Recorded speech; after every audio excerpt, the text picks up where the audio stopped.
Thank you, Britton. As he mentioned, in Junction, the day began with heavy rains causing flooding along the north and south Llano rivers. Sean Humphrey spent his day there and joins us live in studio.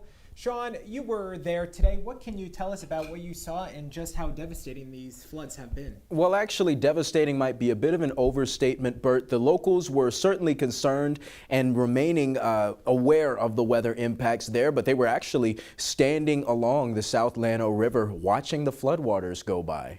So pretty interesting impacts there. And one of the men I spoke with enjoys calling the small hill country town home, and who could blame him?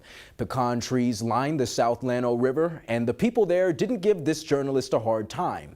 But the place where the South Llano meets the North Llano River is where Junction gets its name, and today's weather impact flooded the banks of both rivers. Flash flood warnings marked the beginning of the day in Junction, Texas. The locals here have seen floods before, but the rushing water still provides a change of pace. The biggest difference is it's in July. Usually it's pretty dry in July, so we start our 100-degree days and we don't stop until, the end of the years. Chip Johnson has lived his entire life in Junction. He and his wife say they've seen worse floods here over the years. And even though Tuesday's rains have put a smile on his face, he still stresses safety first. Just be smart, use a little common sense. Just because you can see water and you know where the road used to be, that doesn't mean it's still there. An official says the city is well prepared for these events after floods killed 4 people in 2018. This time, he says while first responders have had to get some people to safety, no one has died or been injured.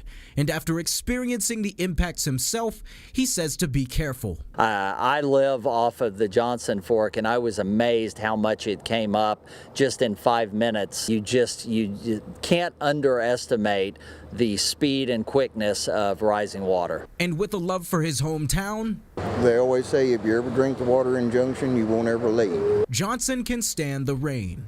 This is nice. A lot of people are misplaced. I hate to see that, but boy, you can't cuss the rain.